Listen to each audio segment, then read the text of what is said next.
अस्सलाम वालेकुम, this is doctor Moid Pirzada. और आज मैं बात तो करना चाह रहा था पाक चीन ताल्लुकात के हवाले से, उसकी तारीख़ के हवाले से, और इस क्वेश्चन को मैं एड्रेस करना चाह रहा हूँ कि ये सवाल जो अब उठने लग गया है गुज़िश्ता चंद माह से कि चीन पाकिस्तान का कितना अच्छा और सच्चा और सिंसियर दोस्त है या नहीं है। मैं एक बहुत डिटेल्ड मोनोलॉग के ज़रिए इस क्वेश्चन को एड्रेस करना चाहता हूँ, और इंशाल्लाह अगले चंद घंटों में मैं वो डिटेल मोनोलॉग जो है यहीं इसी चैनल पे मैं रिलीज़ करूँगा। आप उसको ज़रूर देखते रहिए, मुझे बल्कि ज्वाइन भी करें इसमें उसको देखने के लिए। लेकिन अभी एक ऐसी इंटरेस्टिंग सूरत हाल जो है वो पैदा हुई है, जहाँ ex chief justice supreme court of Pakistan जनाब साकिब निसार साहब के हवाले से एलिजिडली एक ऑडियो ऑडियो टेप सामने आई है, एक उनकी वॉइस सामने आई है, जिसके हवाले से एक बहुत कंट्रोवर्सी जो है वो जनरेट हुई है, जिसमें वो नवाज़ शरीफ और मोहतरमा मरीम नवाज़ साहिबा के केस पे असरअंदाज होने की कोशिश कर रहे हैं। ज़ाहिर है इस डेवलपमेंट का ताल्लुक जो है वो खालिस्तन पाकिस्तान की पॉलिटिक्स के साथ है, लेकिन जिस तरह से पॉलिटिकल मकासद हासिल करने के लिए पाकिस्तान की कोर्ट डिसीजन प्रोसेस को एक एक्सटर्नल एविडेंस के ज़रिए चैलेंज करने की कोशिश की जा रही है, उसके बहुत ही इंटरेस्टिंग, बड़े दूररस और हो सकता है बड़े डिज़ास्टर्स कॉन्सिक्वेंसेस निकल सकते हैं पाकिस्तान के लीगल सिस्टम के लिए। और उस हवाले से कुछ कमेंट करना जो है वो बहुत ज़रूरी है। अब आप सब लोग, हम सब लोग ये जानते हैं कि गुज़िश्ता चंद दिन पहले, 6-7-8 दिन पहले, एक हफ़्ता पहले, गिलगित बल्तिस्तान के एक्स चीफ जस्टिस जनाब राना शमीम जो हैं, उनका एक एफिडेविट लंदन से बरामद हुआ, जो उन्होंने खुद नहीं अदालत को दिया, उन्होंने खुद मीडिया को नहीं दिया। वो कहते हैं मैंने खुद नहीं दिया, लेकिन वो समहाउ दिया था जंग न्यूज़ ग्रुप जो कि PMLN का मीडिया एलाय है उस तक पहुंच गया, और उस हवाले से अंसार अब्बासी साहब की एक स्टोरी आई। उस स्टोरी के फ़ौरन आने के चंद घंटे के अंदर अंदर इस्लामाबाद हाई कोर्ट के चीफ जस्टिस ने इस स्टोरी का नोटिस ले लिया कंटेम्प्ट ऑफ कोर्ट के हवाले से। उसमें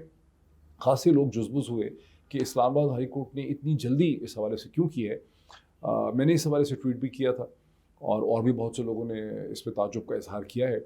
और मैंने 6 दिन पहले या 7 दिन पहले एक वीलॉग भी किया था इस हवाले से, जिसका उन्वान था return of Nawaz Sharif from London, जिस पे खासी बहस हुई और लोगों ने कहा कि नहीं, वो वापस नहीं आ सकते। मेरा आर्गूमेंट ये था कि सियासी तौर पर इन लीक्स के ज़रिए एक कोशिश की जा रही है कि एक ऐसी रिसेप्टिव पॉलिटिकल एटमॉस्फेयर बनाई जाए जिसमें नवाज़ शरीफ और मोहतरमा मरीम नवाज़ साहिबा के ख़िलाफ़ जो इस वक्त हाई कोर्ट में केसेस हैं, इस्लामाबाद हाई कोर्ट केसेस में, उनको बहुत कमज़ोर किया जाए, उन्हें वहाँ से रिलीफ दिलाई जाए, ताकि नवाज़ शरीफ दिसंबर या जनवरी में पाकिस्तान में एक फातिहाना तरीके से, एक विक्टर या कॉन्करर की हैसियत से फ़तह का जश्न मनाते हुए आ सकें, जैसे कि उन्होंने कोई बहुत बड़ी कामयाबी जो है वो हासिल की। हालांकि हकीकत तो ये है कि जनाब नवाज़ शरीफ साहब लंदन में सेल्फ एग्ज़ाइल में हैं, बीमारी का बहाना और एक्सक्यूज़ करके वहाँ गए थे 4 हफ़्ते के लिए, वहाँ से फिर वापस नहीं आए, और बीमारी के एक्सक्यूज़ को उन्होंने तवालत दी है, वहीं पर बैठे हुए हैं। लेकिन प्लान यहाँ पर ऐसा लगता है, चूँकि पब्लिक मेमोरी बड़ी शॉर्ट होती है, कि ऐसा एक हालात पैदा कर दिया जाए कि नवाज़ शरीफ साहब पाकिस्तान में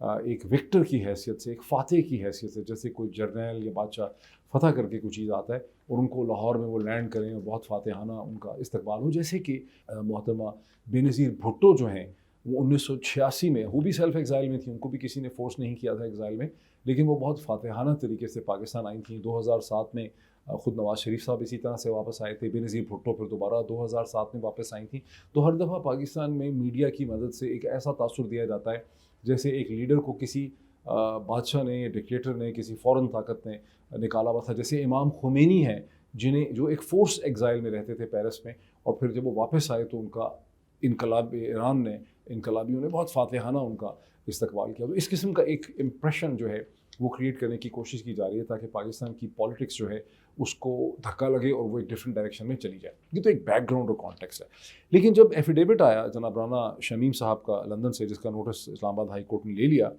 तो उसके बाद ये स्पेकुलेशन बड़ी राइफ थी कि बहुत जल्दी इसको बोल्स्टर करने के लिए जो है वो ऑडियोज़ भी आएंगी, और एक नहीं शायद ज़्यादा ऑडियोज़ आएंगी। पहली ऑडियो आ चुकी है, अब तवक्को है कि इसके अलावा 1-2 ऑडियोज़ है, इसके अलावा कम से कम 2-3 ऑडियोज़ मज़ीद जो हैं वो रिलीज़ हो सकती हैं, ताकि इस बयानिए को मजबूत किया जा सके। जो एफिडेविट आया वो आपने देखा कि अगले चंद घंटों में ही उसका त्यापांछा हो गया, बिकॉज उसके अंदर हक़ाइक़ किस किस्म की गलतियाँ थी, गलत जजेस के नाम थे। एक ऐसे जज साहब पे इल्ज़ाम लगा दिया साकिब निसार साहब से हदायत लेने का, जो जज साहब उस बेल के फ़ैसले में थे ही नहीं, इन द जुलाई ऑफ 2000, यानी जुलाई 2018 में वो उस बेंच का हिस्सा ही नहीं थे। इनफैक्ट वो जज साहब जो थे वो छुट्टी पे थे, लेकिन उनको उसमें रगड़ दिया गया, उसमें इन्वॉल्व किया गया, क्योंकि अब जो बेल एप्लीकेशन 17 नवंबर को लग रही थी वो उनके पास थी। बहरहाल वो एफिडेविट खासा पिट गया। अब ऑडियो आई है और ऑडियो के साथ ही ये तासुब भी व्हाट्सएप में या चहमागोइयों के ज़रिए कायम करने की कोशिश की गई है कि ये तो बॉयज़ कर रहे हैं, बॉयज़ को ये भी कहा जाता है कि ये कर रहे हैं, ये तो जो है वो कर रहे हैं, ये उन्हीं का काम है जो सब कुछ करते हैं। तो ये भी एक तासुर चल रहा है, क्योंकि जब आप ये तासुर कायम करते हैं कि ये बॉयज़ कर रहे हैं, ये वही करते हैं, तो ज़ाहिर है कि आपके बयानिए में जान मचती है, ज़्यादा खौफ होता है, ज़्यादा खौफ व हरास होता है, लगता है कि वाकई कोई सियासी भौंचाल जो है वो आने वाला है। बिकॉज अगर ये हो कि आप खुद ही कर रहे हैं तो ज़ाहिर है कि इतना बड़ा सियासी भौंचाल नहीं आएगा। इस हवाले से डॉन की एक स्टोरी जो मैं स्क्रीन पे आपको दिखाना चाहता हूँ, जिसमें बुनियादी तौर पे तो हेडलाइन उसकी ये है कि जस्टिस साकिब निसार ने डिनाई किया है कि ये ऑडियो लीक जो हुई है ये उनकी नहीं है। लेकिन डॉन की स्टोरी में दो बड़े इंटरेस्टिंग इसके फेसेट्स हैं। डॉन पाकिस्तान का सबसे बड़ा अंग्रेज़ी का अखबार है, सबसे रिस्पेक्टेड है, बड़ा प्रेस्टीजियस अखबार है, रोज़ हम उसको पढ़ते हैं अपने प्रोग्राम्स करने के लिए भी, और ज़ाहिर है पूरी दुनिया उसको बहुत गौर से देखती है। It's a very important Pakistani institution. लेकिन इस स्टोरी की दो बड़े इंटरेस्टिंग चीज़ें इसमें आई हैं। पहले तो ये है कि डॉन की स्टोरी में ये कहा गया कि एक वेबसाइट है फैक्ट फोकस, जिसने 2 महीने पहले उसको ये ऑडियो मिली थी और उसने एक अमेरिका की फोरेंसिक इन्वेस्टिगेशन एजेंसी या कंपनी से इसकी तहकीक कराई है, और उस कंपनी ने तहकीक करके ये साबित किया है कि ये जो ऑडियो है ये ऑथेंटिक है और ये आवाज़ जस्टिस साकिब निसार साहिब ही की है, और ये जो ऑडियो है ये किसी तरह से भी टैम्पर नहीं हुई है, ये एडिट नहीं हुई है। हालांकि अगर आप ऑडियो सुनते हैं जो जस्टिस साकिब निसार साहब के हाल से रिलीज़ की गई है, तो आपको ये महसूस होता है कि ये एक सीक्वेंशियल डिस्कशन नहीं है, यानी ये तसलसल से होने वाली डिस्कशन नहीं है, बल्कि ये जुड़ी या एडिटेड किस्म की, या इसको जोड़ा गया है या इसको फिक्स किया गया है, इसको स्ट्रेच किया गया है, ये फीलिंग आपको होती है कि इसमें इंटरप्शन हुई है, ये जुड़ी हुई एक है। लेकिन बहरहाल डॉन की स्टोरी में फैक्ट फोकस का ये जिक्र किया, जो जुल्म किया डॉन ने हमारे साथ, पाकिस्तान के साथ, वो ये किया कि उन्होंने नहीं लिखा उस स्टोरी में, कम से कम मुझे नज़र नहीं आया कि उन्होंने ये नहीं बताया कि ये जो फैक्ट फोकस की वेबसाइट है ये है किसकी।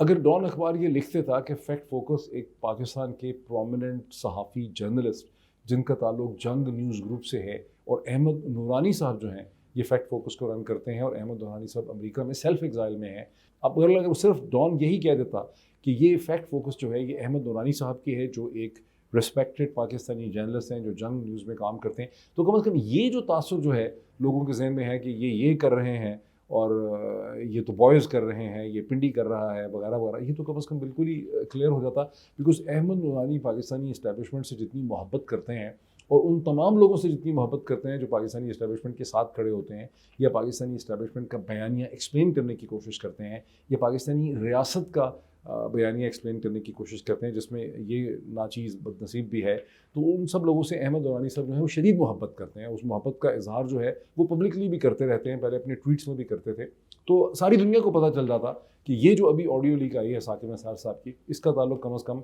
बॉयज़ के साथ नहीं है, इधर नहीं है इसका ताल्लुक, इधर कुछ और ही इसकी कहानी कहीं और से आ रही, ये खुद ही निकाला है। बहरहाल दूसरा बड़ा इंटरेस्टिंग चीज़ एक डॉन ने बड़ी मेहरबानी की, वो उन्होंने की कि उन्होंने अपनी स्टोरी के अंदर इंफॉर्मेशन मिनिस्टर जनाब फवाद चौधरी साहब का एक ट्वीट उन्होंने वहाँ कॉपी कर दिया। ये ट्वीट जो है ये मैं आपको स्क्रीन पे भी दिखाऊंगा, और ट्वीट के अंदर एक ऑडियो लगी है। मैं कोशिश करता हूँ कि इसका 30 सेकंड जो है इस ऑडियो का वो कम से कम इस वीडियो में हम सुन सकें। मुल्क में इंतशार फैल रहा है, नवाज शरीफ से पूछो जिसने पाकिस्तान को तमाशा बना के रख दिया है दुनिया में। बोलो मैं सच कह रहा हूं ना? मेरी बात सुनो भाई, मेरी भी ऑफशोर कंपनी मौजूद थी, और ये जो आपने 30 सेकंड का ऑडियो सुना है, अब इस ऑडियो में आप देख रहे हैं कि जनाब नवाज शरीफ साहब अपने आप को ही कंडेम कर रहे हैं, अपने आप को बुरा भला कह रहे हैं, अपने आप को इल्ज़ाम दे रहे हैं, अपने ऊपर हमला कर रहे हैं, अपने आप को ब्लास्ट कर रहे हैं, अपनी क्लास ले रहे हैं। ये ऑब्वियसली ये आवाज़ नवाज शरीफ साहब की नहीं है। हालांकि अगर आप इसको सुने तो फ्रॉम ऑल प्रैक्टिकल पर्पसेस इस आवाज़ की सारी पिच, इसका टोन, इसकी रेजोनेंस नवाज शरीफ साहब की आवाज़ है। पाकिस्तान में जिसने भी नवाज शरीफ साहब की आवाज़ सुनी है उसको देखने में, उसको सुनने में यही लगेगा अपने कानों से कि ये जनाब नवाज शरीफ साहब की एग्जाइल। लेकिन ये नवाज शरीफ साहब की आवाज़ नहीं है। और इसकी एक्सप्लेनेशन ये है कि अगर आप जाएं यूट्यूब के ऊपर, गूगल पे आप जाएं, तो इस वक्त टके टके के ऐसे ऐप्स वहाँ पे सेल हो रहे हैं। अक्सर आप यूट्यूब की जो वीडियोस देखते हैं तो उसके ऊपर भी ऐसी ऐप्स सेल हो रही हैं जो कह रही हैं कि हम आपके लिए कंप्यूटर जनरेटेड ऐसी आवाज़ प्रोड्यूस कर सकते हैं मार्केटिंग पर्पसेस के लिए, जो हर उम्र की है, नहीं बच्चे की आवाज़ भी, बूढ़े की आवाज़ भी, औरत की आवाज़ भी, यंग लड़की की आवाज़ भी, और उसके अलावा हर मुल्क की आवाज़ जो है अब पैदा की जा सकती है। यानी उसमें ब्रिटिश एक्सेंट भी हो सकता है, अमेरिकन एक्सेंट भी हो सकता है, ऑस्ट्रेलियन एक्सेंट भी हो सकता है, जो फॉरेन इमिग्रेंट्स इंग्लैंड में होते हैं या अमेरिका में होते हैं उनकी जो आवाज़ है, स्पेनिश एक्सेंट है, अरब स्पीकिंग की आवाज़ है। तो इतनी कंप्यूटर में जो ऑडियो विजुअल टेक्नोलॉजी है, जो ऑडियो टेक्नोलॉजी की मैनिपुलेशन है, वो इतनी एडवांस हो चुकी है। बहरहाल मुझे नहीं पता कि ये जो ऑडियो लीक्स हुई है ये जनाब जस्टिस साकिब निसार साहब की है या ये क्रिएटेड है या ये जोड़ी गई हुई है। इससे पहले हमने ऐसी ऑडियोज़ भी देखी हैं जहाँ पे लोगों ने कहा कि हमारी आवाज़ नहीं, लेकिन जो कुछ उन ऑडियो मैसेज में था उसके नतीजे में तालिबान ने कत्ल कर दिया किसी का। अब अल्लाह बेहतर जानता है कि वो कॉन्वर्जेसन सच्ची थी नहीं, उसका भी कोई फोरेंसिक आज तक किसी को प्रॉपर जगह से तो नहीं हो सका। लोगों की वीडियोज़ आ जाती हैं और भी बहुत कुछ करते हुए, अजीब अजीब चीज़ें करते हुए, लेकिन वो भी यही कहते हैं कि हम इसमें नहीं हैं। तो बहरहाल इस कंट्रोवर्सी में तो मेरा ख्याल हमें जाना ही नहीं चाहिए। जो एक्चुअल फंडामेंटल सवाल है मैं उसकी तरफ आता हूँ। वो फंडामेंटल क्वेश्चन ये है, जो रियल डिबेट होनी चाहिए, वो ये है कि पाकिस्तान में जो भी कोर्ट जजमेंट्स और डिसीजंस होते हैं इंग्लिश सिस्टम के गुज़िश्ता कई सौ बरस से जो हम देख रहे हैं, वो होते हैं इस बेसिस में कि जज के या पैनल के या जूरी तो होती नहीं पाकिस्तान में, जज या जजेस के पैनल के सामने प्रोसिक्यूशन ने क्या फैक्ट्स रखे हैं, क्या एविडेंसेस रखी हैं, क्या शवाहिद रखे हैं, और वो फैक्ट्स, एविडेंसेस और शवाहिद जो हैं वो क्या एज़ पर लॉ हैं और क्या वो इंटरकनेक्टेड हैं। अगर वो फैक्ट्स और वो शवाहिद एक इंटरकनेक्टेड रियलिटी को, जिसे पिरामिड भी कहते हैं, ट्री भी कहते हैं, अगर वो कंप्लीट होता है तब कोर्ट उसकी बेसिस पे जजमेंट करती है। इसकी दूसरी एग्जांपल ये है कि कई दफ़ा एक शहर भरे में पूरे मजमे के सामने, शहर के बाज़ार के अंदर भी कत्ल हो जाता है दिन दहाड़े, रेप होते हैं, गैंग रेप लोगों के सामने होते हैं, लेकिन बाद में अदालतों को बड़ी दिक्कत होती है कि उनके पास उस किस्म की शवाहिद, एविडेंस या interconnected cheese as per process of law नहीं होती है, जो कि जो है जो उनको ज़रूरी होती है एक नतीजे पे पहुंचने के लिए। ठीक, अदालत जो है, वैसे हो सकता है कि जज साहिबान को पता हो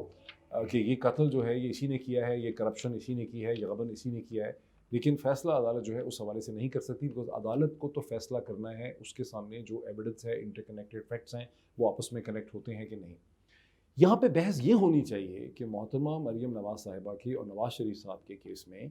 फैक्ट्स और एविडेंसेस और इंटरकनेक्टेड रियलिटी जो अदालत के सामने रखी गई है वो क्या है। लेकिन मेरा कम अज़ कम एज अ मीडिया पर्सन तासुर ये है, रोज़ अखबार पढ़ने के बावजूद, रोज़ टीवी देखने के बावजूद, कि गुज़श्ता 2, 2.5, 3 बरस में नवाज़ शरीफ और मोहतरमा मरियम नवाज़ साहिबा के केस में जो फैक्ट्स हैं, जो सब्सटेंटिव केस की डिस्कशन तो शायद ठीक तरह से कोई हो ही नहीं सकी। ज़्यादातर वहाँ पे प्रोसेस की डिस्कशन हो रही है, डिलेज हो रहे हैं, एडजॉर्नमेंट हो रही है, हेल्थ ग्राउंड में एब्सेंस की वजह से, डिफरेंट टेक्निकल इश्यूज़ में, और जो पॉइंट्स ऑफ फैक्ट्स हैं कि जो ये फैक्ट्स प्रोसिक्यूशन लेके आई है, क्या ये फैक्ट्स वाकई हैं, क्या ये इंटरकनेक्टेड हैं, क्या ये चीज़ें सही हैं, इसकी डिस्कशन ना तो शायद हुई है, ना ही कोई मीडिया में रिपोर्ट हुई है। वो कहानी वहीं खड़ी है जहाँ कभी किसी ज़माने में JIT आई थी या नैब ने कोई प्रोसिक्यूशन लगाई।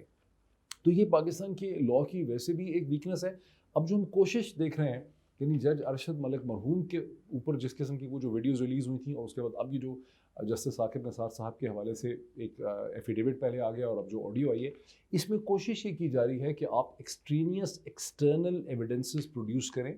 कोई ऐसे शवाहिद ले आए और आप ये कहें कि अदालत का जो फ़ैसला हुआ था वो फ़ैसला इसलिए ठीक नहीं है कि जज की कन्फेशनल स्टेटमेंट हमारे पास आ गई है, जज अंडर प्रेशर है, वो ये मान रहा था कि मुझे प्रेशर था, मुझे गन पॉइंट पे किसी ने ये फ़ैसला कराया, देयरफॉर ये फ़ैसला गलत है। वो फ़ैसले के अंदर की इंटरकनेक्टेड रियलिटी क्या है, उसको यहाँ पर टोटली इग्नोर करने की कोशिश की जा रही। इसके बड़े डिज़ास्टर्स कॉन्सिक्वेंसेस निकलेंगे पाकिस्तान के कोर्ट सिस्टम के लिए, बिकॉज पाकिस्तान के